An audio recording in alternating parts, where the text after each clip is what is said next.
we've been successful. We have but now a new kind of agenda and North Star that we want to aim for, and that helps everybody to kind of put their mark on it.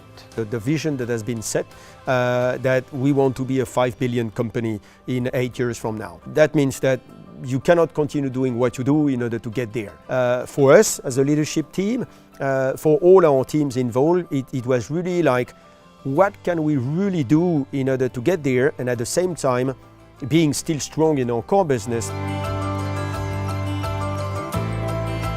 I must say I felt really honored, obviously, to take part of the transformation of a company. In looking at the number of people that the company had actually mobilized for this project, I also felt you're serious about it. It was immensely gratifying. I mean, it was just a fabulous recognition.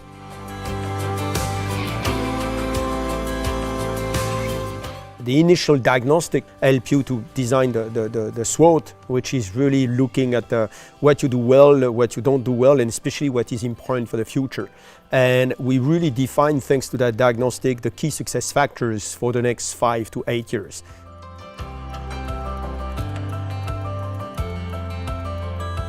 Our team was really eager to get out and explore what was happening. As soon as we did the first interviews, the energy that came from those conversations was phenomenal. This was really a gift, and it really inspired us to think bold and to look into other industries. So we looked into healthcare sectors that were far away from dentistry, that were maybe in the life cycle a bit more mature. We looked at disruptive business models. As we interviewed the panelists from the external world, they have shared the perspective of you got to pilot things there before you can start to run, meaning there could be failures along the way, and that failure, that risk appetite needs to be there. I think this has been one of the highlights of the process.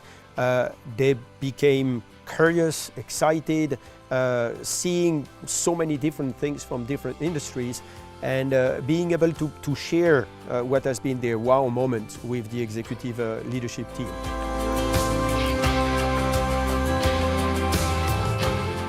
You actually witness a lot of tension.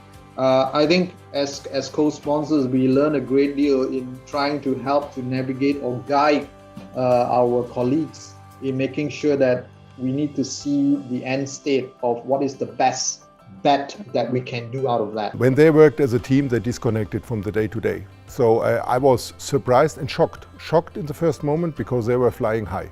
And this is one of the struggling moment where the team has to put a lot of effort into this, into not being too small in their thinking, but also being able to come up with some pragmatic roadmap.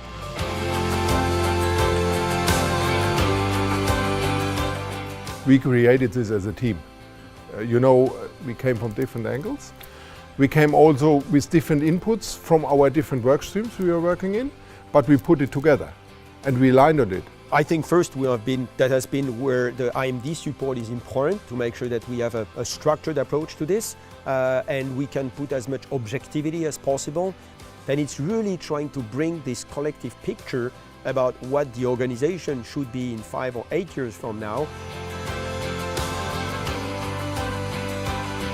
We need to keep doing.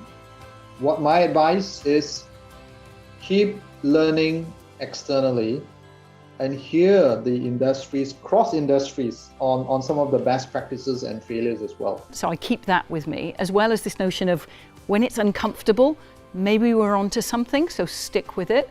And then pilot experiments. I have to stay nimble and extremely agile in my thinking, never assume that the way to go is the way that I know. We are much more focusing on the one thing, on the responsibility we have as a team for the future of this company, not this individual thinking. The team, it was involving more than 150 of our leaders in our organization, and they have done an amazing job.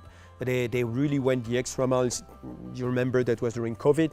Then most of those sessions went online, and they were all excited about this. What has changed is the scope. That is not only an implant or a tooth, it is now oral health. This has changed. And what has also changed is that we have to focus much more in the future on the health consumer.